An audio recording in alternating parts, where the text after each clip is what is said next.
In our visual representation of our dream, the road symbolizes the journey of our Philippi community from second grade citizens to first class productive contributing members of society.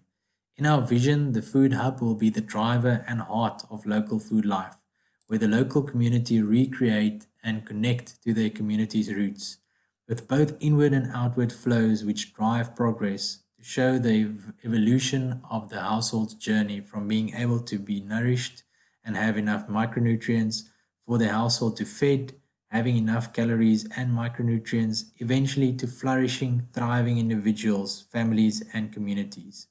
The food hub will become a place of light, liberty, and learning, like our old friend Benjamin Disraeli dreamed about. It will be the place that generates trust and participation, not only in the local community, but in the country as a whole. The food hubs will be a home for the forerunners, like Mama Rose, and a place where local control and organization drives the internal vision and external enablement like Fresh Life Produce meets. A place which implements a theory of change and which can be digitally distributed but still stay very real and present. Our food hubs will be a local safe place of refuge and connectedness, external resource focus and responsive anchor, a trusted, transparent and Ubuntu place that drives our vision and makes it a reality. The food vision implementation will consist of the establishment of food hubs that will house the staff who control the networks rolled out. The hub will have at least four roles: home grower support, institutional strengthening, SMME support, and commercial enablement.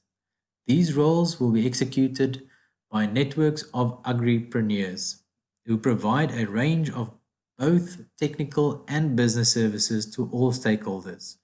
A bridge will therefore be built from home farmers and cooperatives to small scale and export farmers. Agricultural, logistical, and information and communication technology is used to enable these activities. The understanding of the catalyzing effect of home farmers and cooperative success and the motivational effect of small scale and commercial farming success highlights the need for an underlying systems model to guide the design and implementation of the network of organizations, people, and technology indicated above. This has led to the POET model. The POET systems model has been developed to assist design and evaluation, especially in systems with human participation. It consists of three main subsystems: the people subsystem that deals with human behavior, the organization subsystem that deals with system control, and the environment and technology subsystem that deals with tooling. The people subsystem finds itself within societal landscape. The organization subsystem finds itself within an economic landscape, and the environment and technology subsystem finds itself within a resource context. These subsystems interact with each other on the edges and flow, indicated by the direction and nature of the influence, and can therefore be measured here at the edges. We measure these edges as follows. In the area of interaction between people and organization constitutes the terrain of agency, the ability to influence. Between organization and technology, we look at benefit of organizational gain, and between technology and people, we measure adoption of technology. The direction and nature of the flows and the edges of the subsystems can be either constructive, contributing to overall systems health, or destructive, contributing to overall system demise.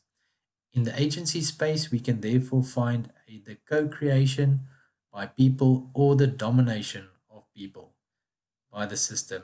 In the benefit space, we can find regeneration or consumption of the resource base. In the power space, we can find either enabling or enslaving of people, which has an eventual positive or negative effect on the performance of the system as a whole. The subsystems indicated previously need to be comprehensively expanded to provide a more granular basis for the design and evaluation of systems. The important primary factors within the subsystems are indicated in the diagram. It needs to be noted that these smaller components of the subsystems also find themselves within the various bigger contexts as indicated. It is further worthwhile to explore the areas of interaction, flow between the bordering subsystems in more detail as indicated. To understand the makeup as well as the process within these areas. The extended breakdown of these areas into smaller components, primary factors, again assist with measurement within these critical spaces. It is finally important to understand the contribution of the primary factors, inputs, within the subsystems towards secondary factors or outputs in the complex core of the system where all subsystems are interaction, mutual influencing.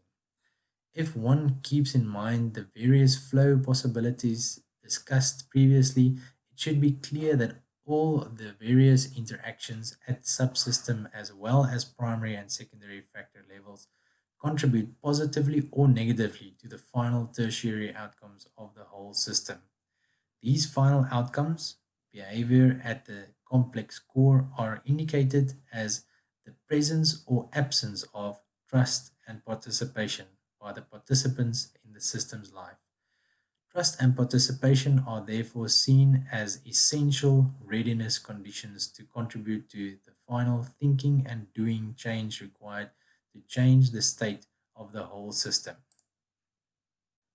The practical application of the Poet systems model to real world systems design and implementation needs to be supported by an appropriate theory of change. The diagram indicates the possibility of people, the actors in the system, to arrive at either problem behavior or solution behavior while departing from the same resource base. These differing outcomes or behavior can mostly be ascribed to differing mindsets or views of the world embedded in the value systems of the human capital, the people in the system.